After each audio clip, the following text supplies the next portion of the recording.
Welcome back to Wheels of Interest, and today we are on a Ford 4000 tractor. So this belongs to a friend of mine who has had it for quite a number of years, and it's a Ford 4000 C registration, which makes it around about 1964. It's a 3-cylinder diesel, and he's recently moved house and needs to move all of his equipment from where he used to live up to where he now lives, which I think is about 80 odd miles away. And this has been a bit of a problem trying to get it started again. So it's been sat for quite some time, and today we're going to try and get it running so that it's movable, and we can get it up to his new place. So what's been happening is originally it's been here about a year, and because it wouldn't start, we towed it up, got it here, tried tow starting it, wouldn't work. Flushed out all of the fuel tank because it had some very old diesel in it. The fuel filters were absolutely clogged solid with muck and dirt and water and all sorts, so new fuel filters on, and that's as far as we've got. We can get it running by tow starting it, but it won't run for very long. It will run perfectly fine for about 2 minutes, and then it will slowly die off, which still suggests fuel starvation. And what we were going to do was take off the pump and get that all sorted out, because we think there's a pump problem. We have changed already the injectors because they weren't injecting correctly. Very poor spray pattern on the injectors. That's all been done. So we know the injectors are good, we know the fuel filters and the fuel tank is good, we know the fuel is good, so the only thing in between is the pump. So on the pump there is a little filter which we're going to take out and clean it out and see if that makes a difference. So without further ado, let's have a go. So we've got a rotary fuel pump. Rotary meaning that it goes round and round rather than up and down like a piston pump. And at the back here we've got the inlet for the fuel. So the fuel comes down this pipe here and into this chamber here, and in this body here there is a fuel filter. And we're going to take that fuel filter out and see what state it's in. Hopefully it's clogged solid, we can clean it and the thing will run. That's the plan. Right, I'm going to start with taking off the fuel filter just here, because this is quite difficult to get at. So I'm going to just drop the fuel filter off. It's a 7/16 screw. There's going to be some diesel flying about shortly.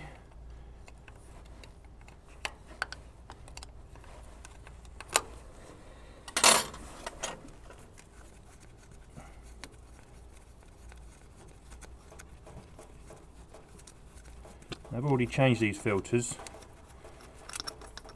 Had some in the shed, so they are clean. Now we'll stick it down there out of the way. It's just dripping into the tray, as you can hear. Okay, so now I've got a bit more space just here. That's good.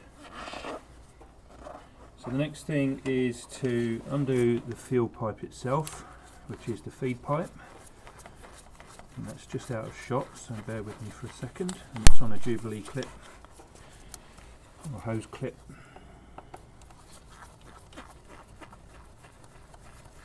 And we need to get this right out of the way because it is a pretty fiddly job to get to this filter. So, I'm going to take it right off. Okay, that's loose. Next thing is to take out the actual union from the back of the body.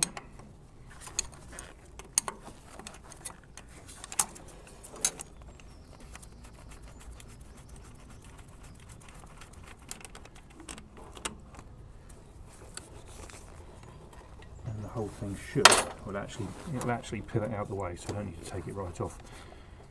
So that's out the way, nice and loose. So this is the part we need to get to in here, and the next thing is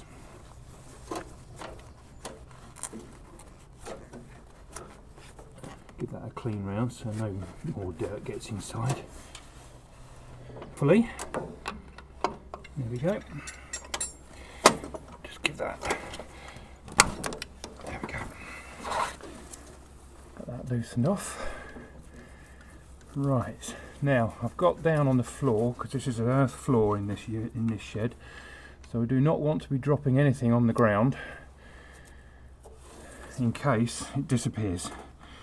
So I've got a tray on the floor which I'm catching everything, and as I'm taking it out in order, because I've not been in the back of one of these for a long time, and I've got to remember how it goes. So the best thing to do is, as you take it out,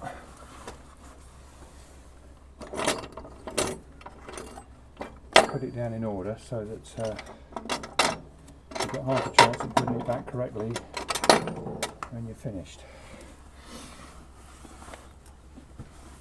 Okay, right, so first things first is what I think is a spring.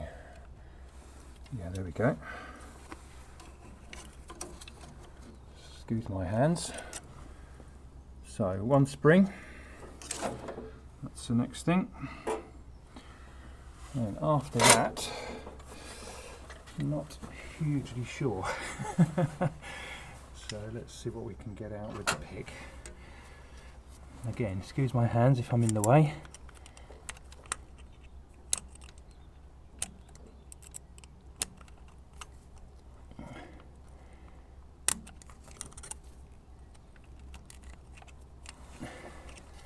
And there's something there,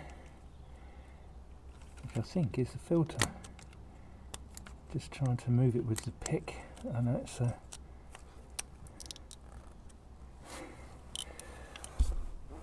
Oops!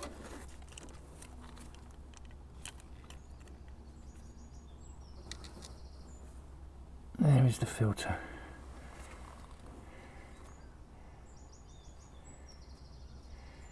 Unfortunately, that filter doesn't look hugely dirty, so I'm not sure that is actually going to be the problem. Anyhow, we'll keep going.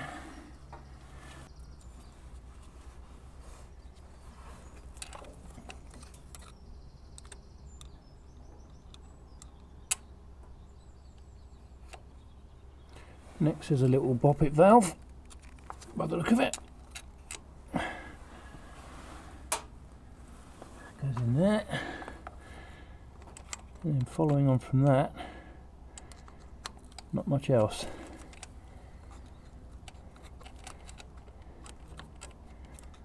So you can probably tell I'm doing this blind because I do not know what else is in there without looking at the diagram.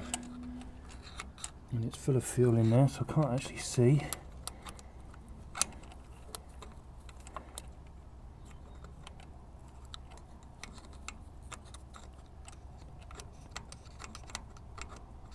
No, nothing more that I can find. So I may need to consult the diagram to go a bit further. But the fuel filter is not as clogged as I was expecting it to be, which is not good news because it looks like the pump's got to come out. So if I take a look at the filter with a light, if I can use some light there, you can see that there's dirty in the filter. It's dirty filter gauze. But it's not clogged, it's not what I would call clogged. I've seen worse than that. So it will certainly benefit from cleaning out, but not sure if that is going to cause the issue we've got. So we'll get that cleaned out and see where we go from there.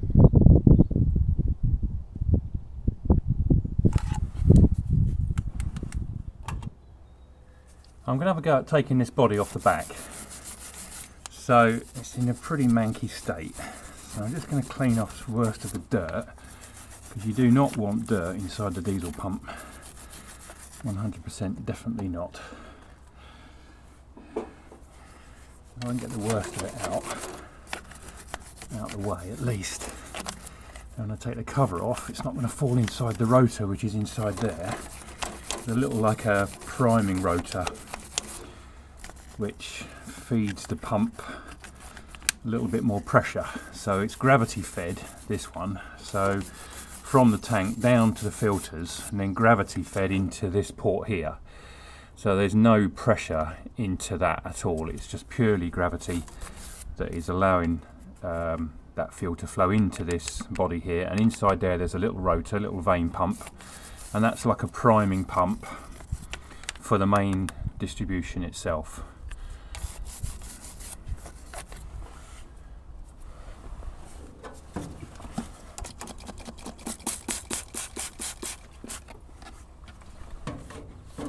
I don't have any brake cleaner at the moment, so we've got to use some WD-40 just as a bit of a wash.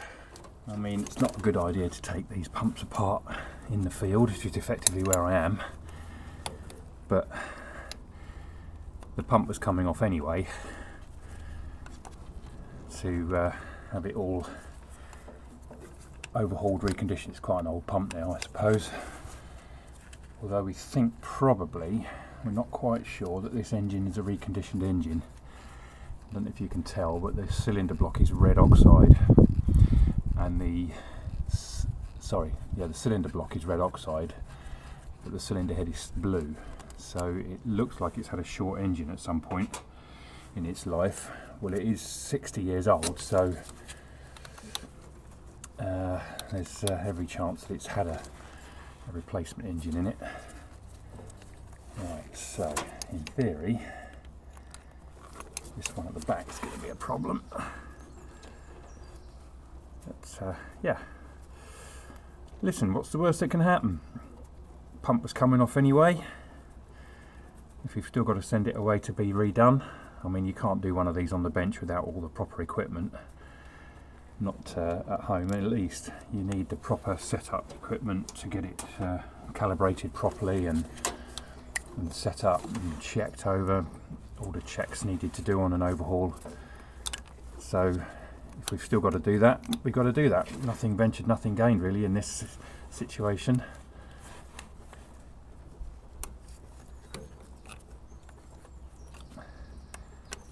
Always got to be vigilant for anything that falls out. That's why I've got the tray on the floor, so that if anything falls, it falls in the tray. And then the only problem you've got is which way around did it come out when it fell.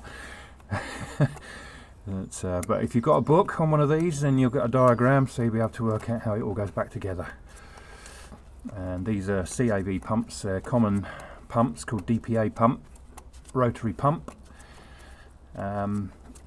Plenty of literature online. I've also got a friend that's got, I think, workshop manual on these and similar versions. So got plenty of reference material if we do happen to forget which way around it all went.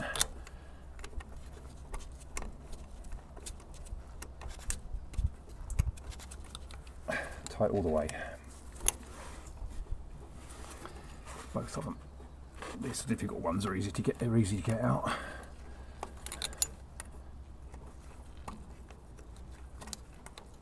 It's not the sort of thing I can get a socket on either. It's a bit tight for a socket, so it's a spanner job all the way. That's coming loose now.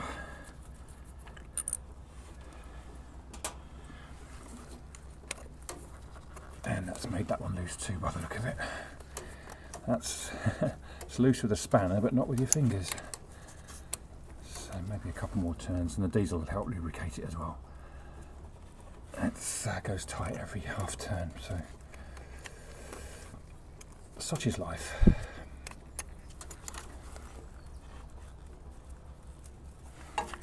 Right, if I hold on to the end, just in case, there's the screws out. Make sure nothing falls out. And there we go. So, that's what we're looking at. It looks pretty manky actually. There should be a gasket there, I suppose. So we'll check that out. But at the moment, that's still looking pretty clean in there. Right. So let's get it all cleaned out. Get some compressed air on it. Get all the muck blown out of it. And put it back together.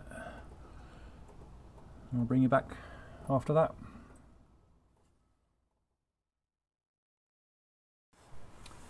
Right, so she's all back in. Got the end cap back on, got the pipe back in, fill filter back on, and I've let it run. So this is gravity fed, and basically left that off, undid the tap, fuel tap on the tank, and let it run until the fuel came out of that pipe. Then I've put that pipe back into that union. At the moment I've got this little bleed screw open, but it's not running into anything because obviously the pump is blocking it. So we'll do that in a sec and we bleed it. So we're going to give it a try, see what happens. Just wait for the key because my friend has arrived and he's going to find the key for it.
Looks like that's job done then. At least it's running for longer than it did.